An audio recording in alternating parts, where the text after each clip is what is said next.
1930 সালের এক সকালে কানাডার সব জায়গায় আতঙ্ক ছড়িয়ে যায় যখন সংবাদপত্রে লেখা হয় উত্তর কানাডার একটি গ্রাম রাতারাতি রহস্যজনকভাবে নিখোঁজ হয়েছে। আমাদের আরও একটি ভিডিওতে আপনাদের স্বাগতম। উত্তর কানাডার দূরবর্তী অঞ্চলে অ্যাঞ্জিকুনি লেকের পাশের একটি ছোট্ট গ্রামে এস্কিমো জাতির মানুষরা বসবাস করত। সেখানে 100 থেকে 150 জন মানুষ থাকত, আর তারা সেই লেকের মাছ ধরে তাদের জীবনযাপন করত। উত্তর কানাডার এই এলাকায় লক্ষ লক্ষ বর্গ কিলোমিটার এরিয়া জুড়ে মাত্র কয়েক হাজার মানুষই বসবাস করত। আর অ্যাঞ্জিকুনি লেকে মাছ ছাড়া অন্যান্য পশু শিকার করা হতো, তাই অনেক শিকারী এখানে আসা যাওয়া করত। 1930 সালের নভেম্বর মাসে জো লেবেল নামের একজন শিকারী এখানে শিকার করতে আসে। আর শিকার করতে করতে সে এতটাই ব্যস্ত হয়ে যায় যে কখন রাত হয়েছে সে বুঝতেই পারে না। সে ভেবেছিল ঠিক আগের মতোই সে অ্যাঞ্জিকুনি লেকের পাশে থাকা এস্কিমো মানুষদের সাথে তার রাতটি কাটাবে, কারণ এখানকার মানুষরা আপ্যায়ন করতে বিশেষভাবে পরিচিত ছিল। তাই জো লেবেল তার প্রয়োজনীয় জিনিসপত্র গুছিয়ে এস্কিমোদের দিকে রওনা দেয়। সেদিন চাঁদনি রাত ছিল, কিন্তু সব দিক ছিল এক অদ্ভুত নীরবতা। কোথাও কোনো মানুষ চোখে পড়ছিল না, এমনকি কোনো শব্দও শোনা যাচ্ছিল না। সে শুধু তার হাঁটার শব্দই শুনতে পাচ্ছিল। যদিও সে এমনটি আগেও করেছে, কিন্তু রাতটি তার কাছে কেন জানি অস্বাভাবিক লাগছিল। সে আগে যখন গ্রামটি দিয়ে চলাফেরা করত তখন আশপাশ থেকে অনেক কুকুরের আওয়াজ পাওয়া যেত, যেগুলো গ্রামবাসীরা পালত। কিন্তু সে রাতে সে এমন কোনো আওয়াজ পাচ্ছিল না। সে এসব ভাবতে ভাবতে তার হাঁটার গতি বাড়িয়ে দেয় আর ভাবে হয়তো গ্রামবাসীরা ঘুমাচ্ছে অথবা অন্য কোনো কাজে কোথাও গিয়েছে। এরপর দূর থেকে সে কুঁড়েঘরগুলিকেও দেখতে পায়, যেগুলো থেকে ধোঁয়া উঠছিল, কিন্তু কাছাকাছি যাওয়ার পরেও কোনো শব্দ পাওয়া যাচ্ছিল না। সে একটি ঘরে ঢুকে পড়ে, কিন্তু সেখানেও কাউকেই দেখতে পায় না এবং সব ঘরের অবস্থা একই ছিল।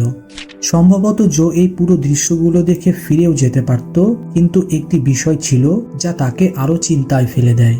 কিছু ঘরে রান্না করার পাত্র চুলার উপরেই রাখা ছিল, কিন্তু খাবারগুলো পুড়ে গিয়েছিল। এর মানে কেউ রাতের খাবার রান্না করছিল, কিন্তু সেই খাবার আর তারা খেতে পারেনি। এমনকি গ্রামটির মহিলারা যে কাপড়গুলো সেলাই করছিল সেই কাপড়গুলিও সেখানে রাখা ছিল, আর শুইতে সুতাও লাগানো ছিল। তাই মনে হচ্ছিল গ্রামের লোকজন হয়তো হঠাৎ করেই এখান থেকে চলে গেছে, কিন্তু কোথায়? এরপর জো লেবেল পুরো গ্রামটি খুঁজে দেখা শুরু করে এবং দেখে যে কুকুরগুলো গ্রামের লোকেরা পালত সেগুলোর গলায় রশিও বাঁধা ছিল, কিন্তু সেগুলো খাবার না পেয়ে মারা গেছে। যদিও তাদের খাবার সেখানে রাখা ছিল, কিন্তু খাবার দেওয়ার জন্য কোনো মানুষ ছিল না। এই সব কিছু দেখে জো লেবেলের আতঙ্ক ও শঙ্কা চরম পর্যায়ে পৌঁছায়। রাতের নির্জনতায় এই দৃশ্যগুলো দেখে সে ভীষণভাবে ভয় পেয়ে যায়। তাই সে তাড়াতাড়ি কাছের একটি টেলিগ্রাফ অফিসে পৌঁছায়। সেখান থেকে সে রয়্যাল কানাডিয়ান মাউন্টেন পুলিশ ক্যাম্পে যোগাযোগ করে আর সবকিছু খুলে বলে। এরপর পুলিশ যখন সেখানে পৌঁছায় তখন জো লেবেল যা বলেছিল তা সত্য প্রমাণিত হয়। পুলিশ ভাবে হয়তো কোনো দল এখানে আক্রমণ করেছে এবং গ্রামের সব মানুষদের মেরে ফেলেছে। কিন্তু এমন যদি হতো তাহলে গ্রামের কোথাও না কোথাও রক্তের চিহ্ন পাওয়া যেত, অথবা সেখানকার জিনিসপত্র ছড়িয়ে ছিটিয়ে পড়ে থাকত। এরপর পুলিশরা গ্রামবাসীদের খোঁজার জন্য একটি সার্চ অপারেশন শুরু করে। আর এই অপারেশনে একটি অদ্ভুত জিনিস দেখা যায়, যেটি জো লেবেলও আগে দেখেনি। গ্রামটি বরফে ঢাকা ছিল, কিন্তু সেখানে কারো পায়ের চিহ্ন ছিল না। শুধু একজনেরই ছিল, সেটি ছিল জো লেবেলের। অর্থাৎ জো ছাড়া এখানে কেউই আসেনি, আবার যায়ওনি। তাহলে গ্রামবাসীরা গেল কোথায়? লেকের উপরেও বরফ জমা ছিল এবং গ্রামবাসীদের নৌকাগুলোও সেখানে রাখা ছিল, কারণ এই মৌসুমে মাছ ধরা যায় না, এজন্য নৌকাগুলোকে পাড়ে টেনে রেখে দেয়া হয়। যদি গ্রামবাসীরা সাঁতার কেটে চলে যেত বা কেউ তাদের মেরে ফেলে লেকে ফেলে দিত, তাহলে লেকের উপরের বরফের স্তর কোথাও না কোথাও অবশ্যই ভেঙে থাকত। পুলিশ তদন্ত করে জানায় যে গ্রামবাসীরা জো আসার 8 দিন আগেই এখান থেকে নিখোঁজ হয়েছে, কারণ 2-1 দিন খাবার না পেলে কুকুররা মারা যায় না। এবং বাড়ি থেকে বের হওয়া ধোঁয়া এই বিষয়ের প্রমাণ ছিল যে তাদের এখান থেকে চলে যাওয়ার বেশি সময় হয়নি, কারণ এগুলো সেই ধোঁয়া ছিল যা কাঠ থেকে নিভে যাওয়ার পরেও দীর্ঘ সময় ধরে উঠতে থাকে। পুলিশের সামনে অনেক প্রশ্ন ছিল, কিন্তু একটিরও উত্তর ছিল না। এরপর কয়েক মাস সার্চ অপারেশনের পর পুলিশ অবশেষে এই কেসটিকে আনসলভড হিসেবে চিহ্নিত করে চিরদিনের জন্য বন্ধ করে দেয়। আর সময়ের সাথে সাথে মানুষজনও এই ঘটনাকে ভুলে যায়।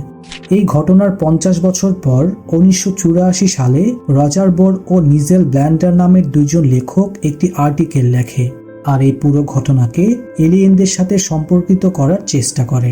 সেখানে লেখা ছিল, তারা যখন এই গ্রামটি এক্সপ্লোর করতে অ্যাঞ্জিকুনি লেকে আসে তখন সেখানে তারা একজন শিকারী এবং তার দুটি ছেলেকে দেখতে পায়। তারা জানায় যে অনেকবার তারা এই লেকের উপর দিয়ে কিছু অদ্ভুত বস্তু উঠতে দেখেছে যার আকার বিভিন্ন রকম ছিল, আর সেগুলো ঠিক সেই গ্রামের উপর দিয়েই উঠছিল যেখানে এস্কিমো মানুষরা বসবাস করত। আর তাদের এই ঘটনাকে ভিত্তি হিসেবে নিয়ে বলা হয় যে সম্ভবত সেই রাতে এলিয়েনরা এসেছিল আর সেখানে থাকা সব মানুষদের তাদের সাথে নিয়ে গিয়েছিল। এলিয়েনদের উপস্থিতি এবং তাদের আক্রমণ সম্পর্কে এই দুই লেখকের কাছে তেমন কোনো সুস্পষ্ট প্রমাণ ছিল না। এই কারণে অধিকাংশ মানুষ এতে বিশ্বাস করেনি এবং এই থিওরিটি অস্বীকার করে দিয়েছে। এই ঘটনার প্রায় 100 বছর হয়ে আসছে, তবু আজ পর্যন্ত এই ঘটনার আসল কারণ কারোই জানা নেই। আশা করছি আমাদের এই ভিডিওটি আপনাদের সবার ভালো লেগেছে, আর আপনাদের ভালো লাগাটাই আমাদের মুখ্য উদ্দেশ্য।